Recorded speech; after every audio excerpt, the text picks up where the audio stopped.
Welcome back, MTG Joe here. We're here for another installment of the weekly meta breakdown where we look at the top performing decks on the MTG Arena ladder. For this particular video, we're covering the standard best of one format. If you're looking for best of three, historic, explorer, we try to cover each every week in the playlist, so you can just click that link, find the most topical video for the format of your choice. As always, we get the data from Untapped GG, companion tool that runs alongside Arena Client, tracks win rate for yourself, aggregates it, and then gives us really cool statistics. So the link is in the video description if you want to get started with Untapped. I'll paste all these deck lists in the video description.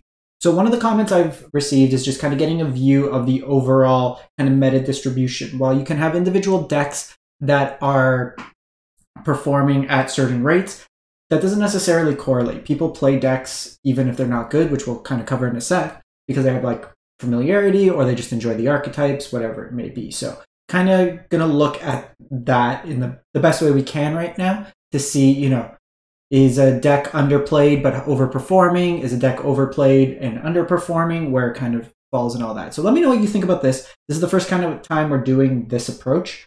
So I'm interested in feedback. We would like to evolve this series over time. So I welcome, you know, within the means of what I can get the data for, we'll kind of provide that information. Quick programming note before we get started. I'm still trying to hit 10,000 subs on YouTube by the end of June. We are a couple short of 9,000, so hit the sub button if you haven't. A free, easy way to help the channel. Likes and comments also greatly appreciated. If you're catching this on Sunday the 11th, there is a 100+ person standard tournament online, best of 3, hosted by Pizza Box MTG. I'll be performing top 8 commentary of it, but it's all live on their Twitch channel. I'll link that in the video description, so if you want to see some competitive standard, check it out there. I'll have the top 8 coverage up on my YouTube channel in terms of gameplay on Monday as well, so you can catch that. So we'll jump in. So with the one thing with the meta breakdown in terms of distribution of games played, it is going to be from May 9th through to today, which is June 11th. They defaulted to a 1 month range. However, the stats we're going to be looking at are the most recent week of data. We are looking Diamond to Mythic rank. And then if we look at popularity today, less so on the win rate today, but let's look on the popularity side of things, because then we'll look at individual lists. So Selesnya Enchantments is above like 5%, almost more, 4 or 5% above the next most played archetype.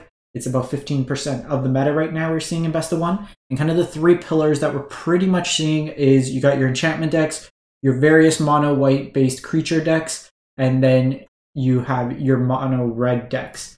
If we kind of go down the list, there's 2 decks I want to highlight as being like Azorius Control, 5% of the meta, and then 5 color domain, 3%. So 8% of the meta.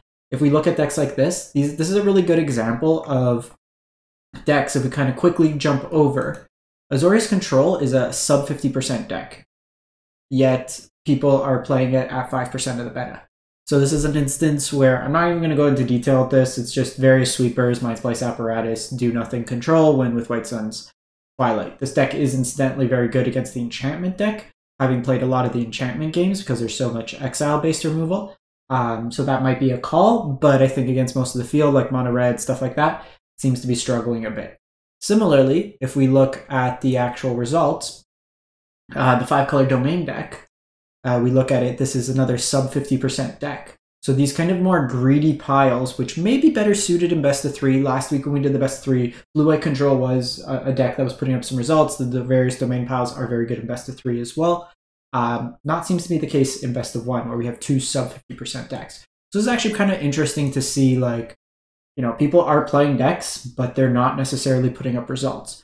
Mono Black Control is something where it's only 3% of the meta, but it is one of the decks we're going to feature of, you know, above 55% win rate in the games played between Diamond and Mythic for the last week. So we're going to kind of ditch these 2, Azorius Control and this 5 color domain, because they're trash, at least for this week in terms of win rate data. So we're going to jump into it. So we have standard best of 1, June 4th to the 11th, Diamond Mythic rank, 47,000 games played.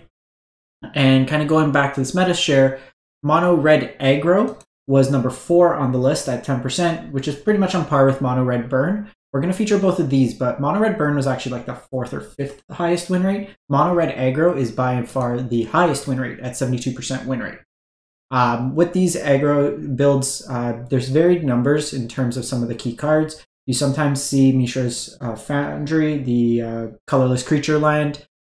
I've been torn on it. I've been playing it in some numbers. Times it screws you over in terms of your color, not being able to double 1-drop spell. These versions are also going with the 2 Strangles main, just having 10 pieces of removal that can all be flashback with Bloodthirsty Adversary helps in these creature mirrors. If we look at some of the other creature decks, they don't have many removal spells. They play a couple Laydown Arms, a couple like Ossifications, but for the most part, they're fairly linear. This lets you have proactive spells that can go face while also dealing with your opponent's board and then just trying to have 1 or 2 creatures ping through damage. Full 4 Squee Dubious Monarch, you sometimes see the 3 mana, deal 5, draw some cards, but this version's going very aggressively slanted. The Thundering Raiju is just clean 4-ofs of a lot of cards with a couple Strangles mixed in as well. So that's a 72% win rate version of the deck. I'm going to feature Mono Red adjacent to this right now, just because they're good comparative points. So we have a 13% difference, or actually 15% difference in win rate, despite them being pretty much in terms of popularity around the same at that juncture of time. So the Mono Red Burn deck, where it differs, is instead of the Bloodthirsty Adversary, and this might be for budget reasons, like if we look at this deck, it's actually all uncommons except for Feldon, the 2 Mishra's Foundry, and a Sokuzan. So this is a budget-friendly deck. So if you are getting new into the format, want to just start picking up things. So you have Kessick Flame Breather, which deals a ping damage to each opponent, and this is gonna do whenever you cast a non-creature spell. You have card advantage and Reckless Impulse. You could also play Ren's Resolve, which is effectively the same card, just under a different name, which gives you 2 cards effectively drawn through exile. The exile is kind of good because it doesn't actually trigger Shieldred if you run into it. So your same little 1-drop package, no Strangle, but you have the Lightning Strikes, you have the Feldons, and then Invasion of Urgantha deals 4 damage to an opponent or a battle, and then 1 damage to 1 creature. Notably, kind of a cool interaction is you can deal the 1 damage to the Feldon that you control to draw a card that way there. You also have access to Stoke the Flames for 4 additional points of damage. You could tweak these numbers a bit. I think largely this Kessick Flame Breather is better as the Bloodthirsty Adversary. Late game, it just gives you more utility to flash back any of your burn spells or your card advantage spells, which can have some additional value. So the next highest win rate deck comparative to Mono Red is the Mono White Humans deck. So this is 67.3%. So aggressive white decks have been a staple of the best of 1 format for years now. And this version is taking advantage of Knight Errant of Eos, a card that's become very popular in the Pioneer formats as well as Explorer, letting you draw cards by convoking it out, so you can kind of cheat into play a 4/4 and get some card advantage as well. It's playing a human synergy, so a bunch of humans that are taking advantage of the Coppercoat Vanguard, which gives them all a boost in terms of power as well as ward. It's nice if you have 2 copies out because they protect each other, but also give all your other creatures ward 2. This pairs nicely as well with Adeline, where all the creatures attacking are 2/1s instead of 1/1s. As mentioned, the only removal in this deck is 2 copies of Laydown Arms, as well as 4 Brutal Cathars. You got your 1-drops that you typically see in Hopeful Initiate and Recruitment Officer. The difference between this and the Soldiers is Initiate is not a soldier, which you typically sees here. The enchantment removal clause is actually really nice against the enchantments deck, since you can blow up pretty much all their stuff. Skrell for protection, Thalia for tax, Guardian New Benalia for pseudo indestructible, Peacekeeper for tax effects, and then similarly you see a couple copies of Mishra in there. From there, we jump to Selesnya Enchantments. So we see quite a stark drop-off in win rate, where, again, we're looking at the representation. Enchantment's by far the most popular deck, but it's 12% lower than the Mono Red deck. It's in line with the Mono Red Burn deck, and then it is 7% lower than the Mono White deck. So Again, there's a couple different versions of this deck. There is the more aggressive version, which this one is, as well as then like the Hallowed Haunting version, and then kind of variants in between. The one thing I'd say, like having played a lot of, I got top 1200 Mythic last month with the Enchantments deck. I've noticed that it's been harder to win with it this month. I think people are more prepared. I've experimented with pretty much everything along the lines, all the different cards. I like this type of archetype, so I play it a lot. The 20 lines is kind of narrow. I would play at least 22. You could sometimes get away with 20 lines with Commune with Spirits, but at 20 lines, you do want some excess mana, in part because you do like double things with Weaver of Harmony, you multi-spell. You really can't afford to miss a line drop, like in the early turns. You also have kind of a weird color requirement, oftentimes having to do like green into green-white at times. But this deck is using a bunch of enchantments to trigger things like Generous Visitor. You got Jukai Naturalist, which can reduce the cost. Kami of Transience gets bigger as well when you cast enchantments, but kind of the combo, if you would, is either Kami of Transience or a creature targeted with Audacity, and then you Mashikos it, gets a big power boost, and then you trample in over. You can double triggers with like Weaver of Harmony. Calyx also puts counters on things, gets things larger. Similarly with Catilda. Catilda's nice in these decks as a 1 to 2 of at times. It's a little tricky because it itself doesn't trigger any of the enchantments, so it does want you to have an established board state at times when you're playing against stuff like mono red.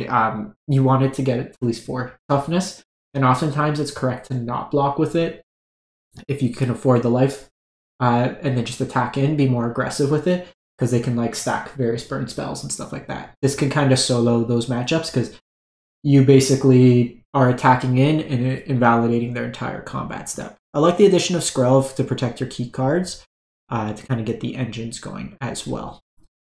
From there, we go to Azorius Soldiers. So this is a deck that wasn't even featured in terms of the win rate matrix, in terms of popularity of the top 8 decks, but is a deck that's got a fairly high win rate. And I would say enchantments could get overrun by it, mono red can get overrun by it. It's got a lot of good engines and inevitability. Harbin is always a top deck, like especially in board stalls. You're always hoping your opponent doesn't draw Harbin because it could just let them alpha attack in. Myrel is a single card. Like if they don't answer it, it takes over the game. It gives you a lot of bodies and can make it so like your ground attackers just can't get in. Siege Veteran lets your creatures get scalably larger. Sky Strike Officer and board stalls lets you break parity by drawing cards. You have Lords and Valiant Veteran, boosts in Yodian, removal in Brutal Cathar, and then kind of instancy shenanigans. We've seen some variations of soldiers in the last couple of weeks, like the flash versions that are like a lot lower on in terms of the 3 drops, pretty much cutting them out completely. Playing like Make Disappear, stuff like that. I found that version very underpowered. While it can kind of tempo out at times, like I was playing a game and my opponent played a Blood Tithe Harvester as a 3/2 and I just couldn't attack in.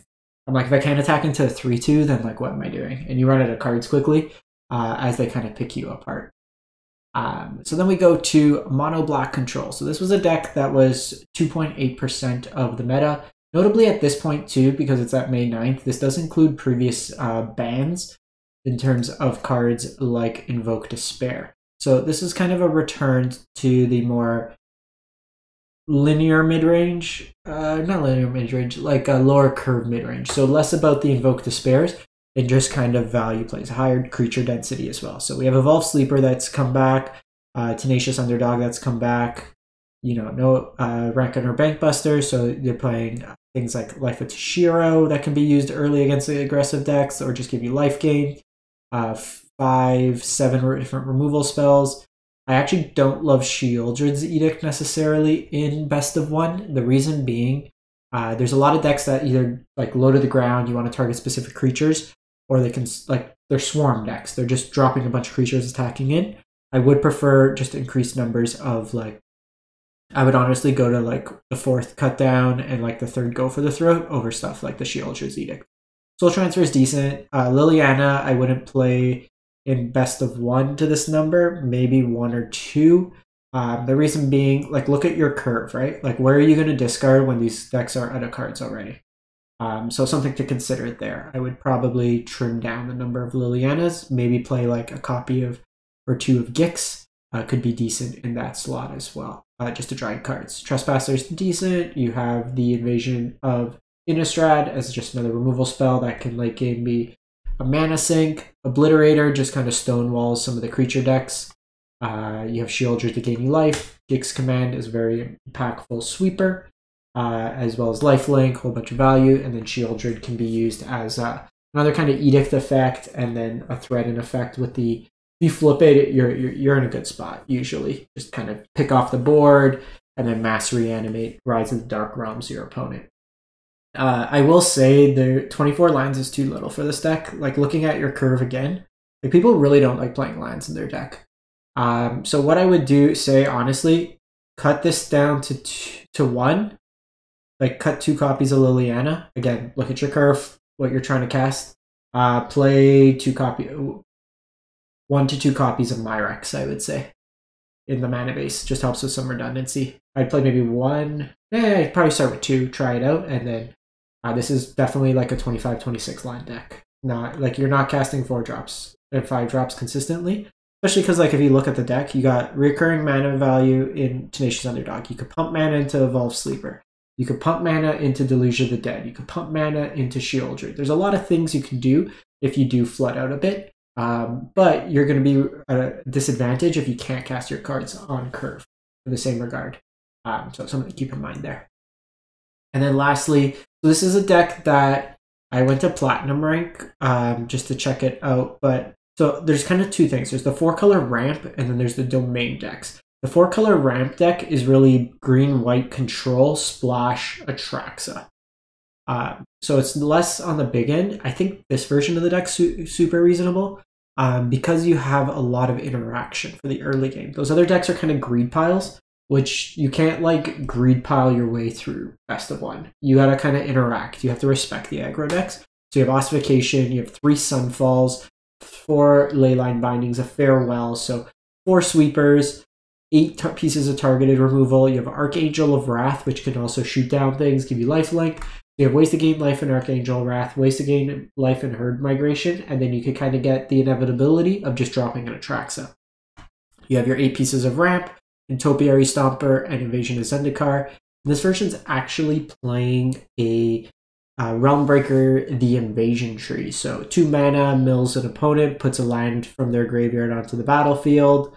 So you get that value. 10 mana, you can search for Praetors. So you could kind of tutor the Atraxa indirectly if you ever flood out heavy. But this is just another way to get reoccurring mill value, or land value, and then a single copy of Jason here, just, I guess, they want to play Jace.